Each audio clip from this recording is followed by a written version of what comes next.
Alright, so today we'll talk about, e-commerce versus brick and mortar, which is more sustainable and profitable. The thing is that I've been running e-commerce business for the last 9 years.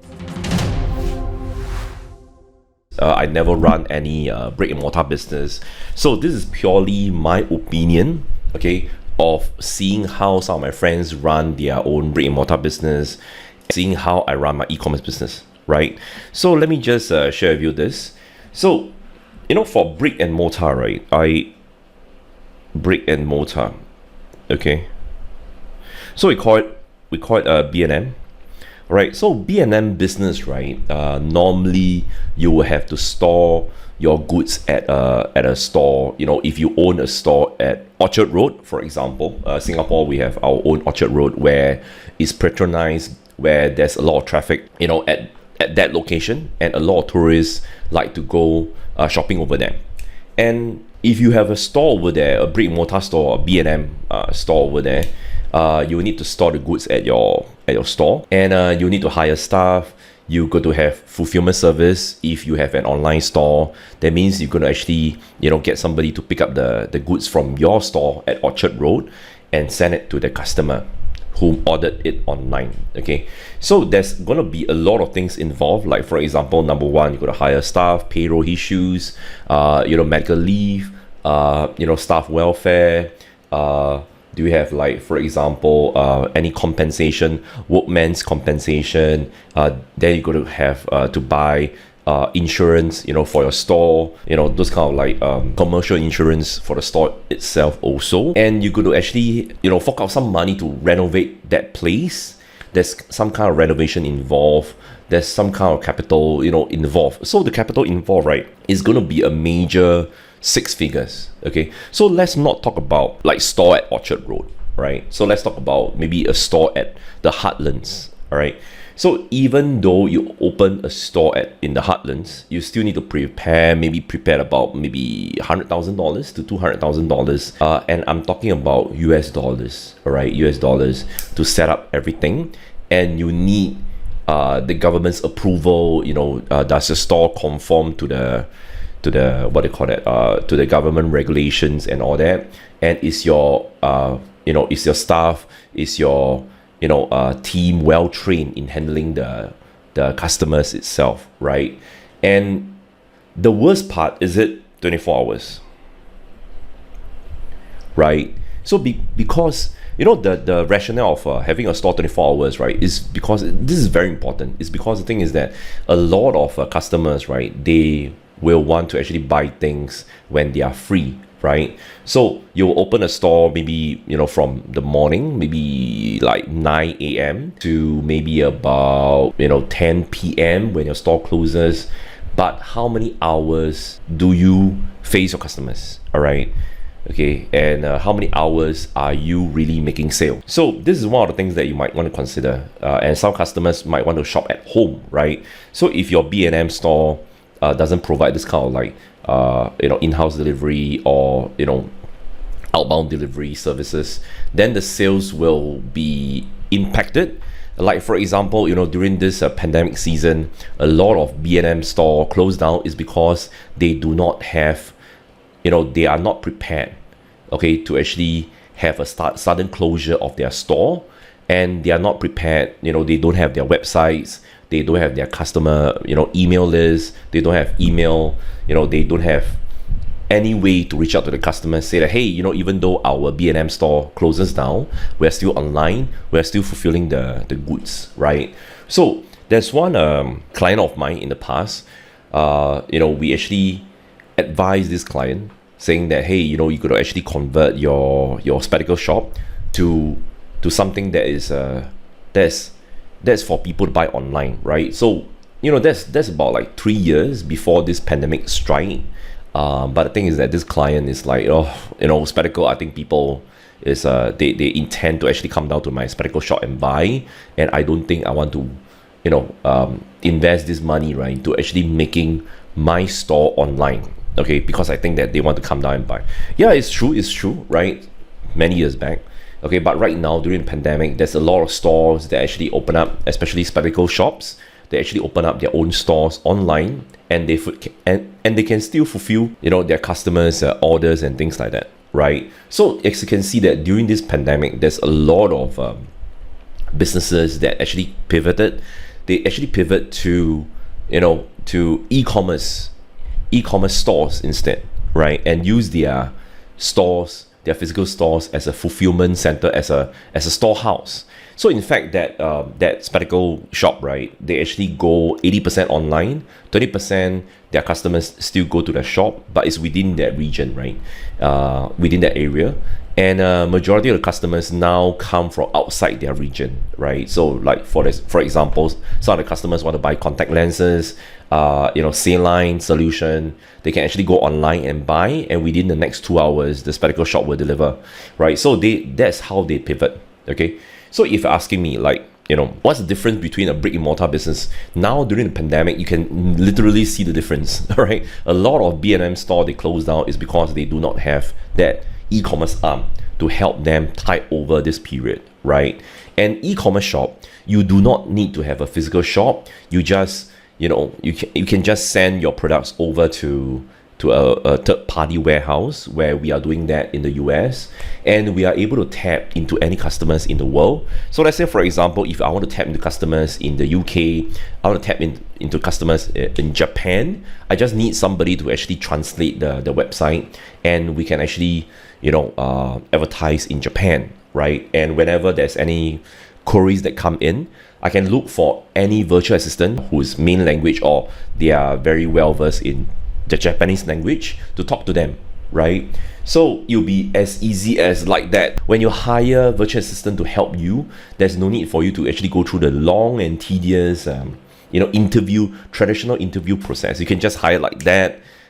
You can actually get somebody to actually do up your pictures, or your product pictures for $5 a picture, and there's no need to actually get a photographer to go down to your shop and take photos, right? So e-commerce business, there's a lot of it's very versatile, and the thing is that you're able to reach out to many people in the world, to anybody in the world, and anybody in the world, your customers is able to know you more, even though you're in Singapore, even though you're in Malaysia, even though you're anywhere, okay, anywhere, any part in the world, right? And the best part is that you're able to go anywhere. All right, you're able to travel anywhere. I know we can't travel right now, but the thing is that, in Singapore, I always love to go to Sentosa Cove to do my business. That means I just pick up my laptop and I go there, and I can actually, I can have a meeting with my virtual assistant.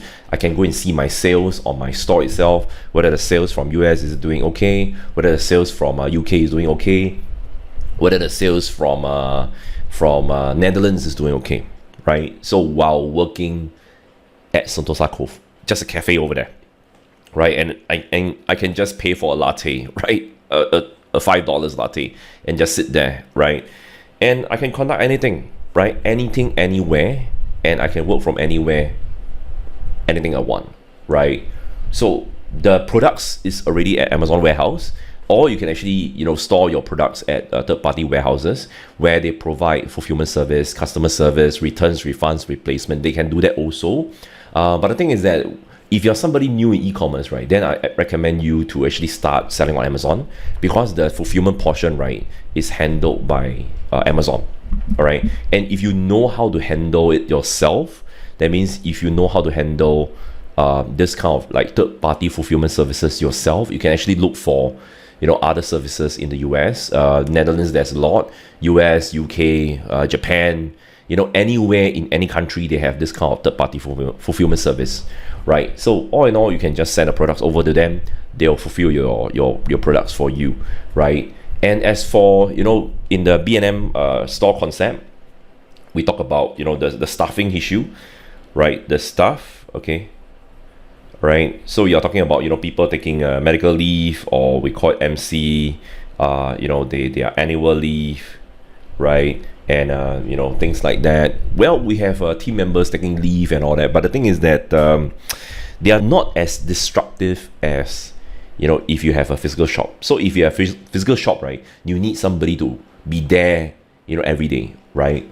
But if your staff take MC or medical leave, your shop will have to be closed for that day, or you have to hire emergency temp staff, right? So for online business, e-commerce business, well, if your virtual assistant take MC or whatsoever, well, the shop still runs by itself, right? Still can fulfill, you have the orders coming in, Amazon will fulfill for you, everything goes as per normal. If you're using a manual third-party fulfillment logistics services, you can actually, combine your store with their system, and they'll handle everything for you. And also at the same time, you have other VAs also, right, from other parts of the world. Okay, so yeah, that's the other thing itself. And let me just take a look over here. Okay, so B&M, the capital outlay, right? So the number one thing is, just like I talked about, the capital outlay is huge. Number two, the HR issues, the human resources, your hiring, it's gonna be huge also, right? You're gonna have physical staff, you're gonna have like workman compensation, their insurance, their healthcare. In some countries I know about this kind of healthcare. Then you're gonna have some kind of like liability insurance, right, for your store itself. When customers come into your store, then when the glass panel fall down on them, you're gonna compensate them, right? So these are the things that you want to consider.